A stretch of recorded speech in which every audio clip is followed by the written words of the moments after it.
soit UN, la suite définie sur grand N par U0 égale moins 2 et UN plus 1 égale 2UN plus 4. On nous demande de calculer U1, U2, U3, puis de montrer par récurrence que pour tout entier n supérieur ou égal à 3, UN est supérieur ou égal à n plus 4. Commençons donc par calculer U1, U2, U3 en utilisant bien sûr la relation qui définit UN.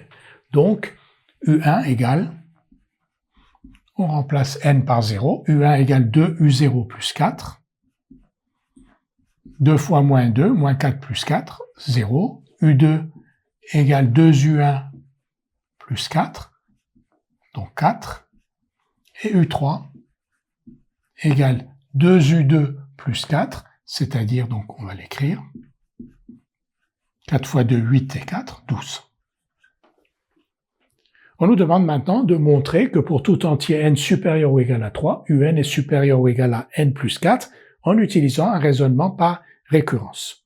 Comme toujours, dans ce cas-là, nous allons d'abord, donc en tout premier lieu, écrire l'énoncé de la propriété que l'on cherche à démontrer par récurrence. Donc, pour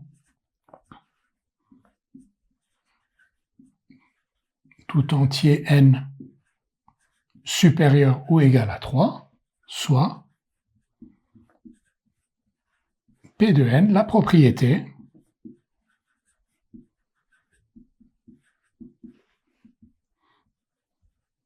UN supérieur ou égal à n plus 4. Et donc, c'est cette propriété-là que nous allons démontrer pour n supérieur ou égal à 3.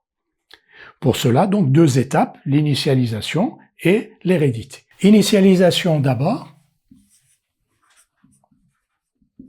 Alors, il y a une différence entre cet exercice et les deux exercices précédents, c'est que ici, l'initialisation consiste à montrer que P de 3 est vrai. Pourquoi P de 3? Parce que 3 est l'indice le plus petit pour lequel on veut démontrer que la propriété P de n est vraie. Alors que dans les deux exercices précédents, le premier indice pour lequel on voulait montrer que P de n était vrai est égal à 0. Donc, l'initialisation consistait à montrer que P de 0 était vrai.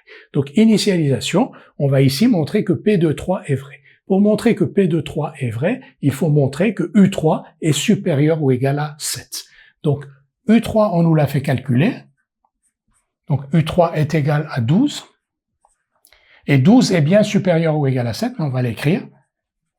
Pour n égale 3, n plus 4 égale 7. Et U3 est bien supérieur ou égal à 7. P de 3 est donc vrai. Maintenant, donc première étape, initialisation. Deuxième étape, hérédité. On suppose P de K vrai pour un entier K supérieur ou égal à 3 et on va montrer que P de K plus 1 est vrai. Si P de K est vrai, on a donc UK supérieur ou égal à K plus 4. Et on veut montrer que UK plus 1 est supérieur ou égal à K plus 1 plus 4, c'est-à-dire à K plus 5. Donc UK est supérieur ou égal à K plus 4, et on sait que UK plus 1 égale 2UK plus 4. Et donc, on va déduire à partir de cette inégalité, UK supérieur ou égal à K plus 4, on va déduire que 2UK plus 4 est supérieur, vous voyez, si UK est supérieur ou égal à K plus 4, 2UK est supérieur ou égal à 2K plus 8, et 2UK plus 4 est supérieur ou égal à 2K plus 12. Ce qui implique, et on va faire apparaître K plus 5 ici.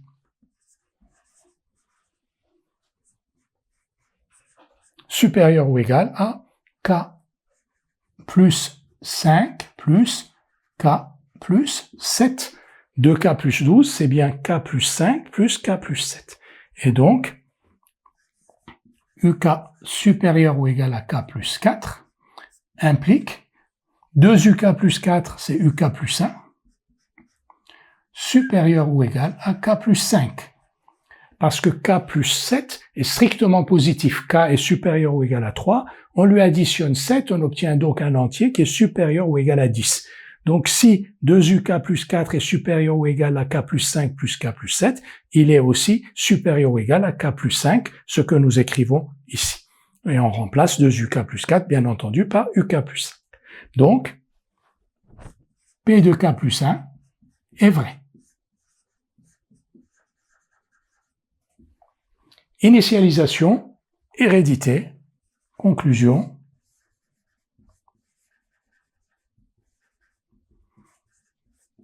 P de n est vrai pour tout entier n supérieur ou égal à 3, c'est-à-dire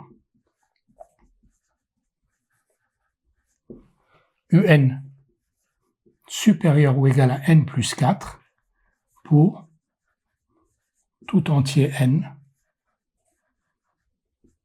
supérieur ou égal à 3.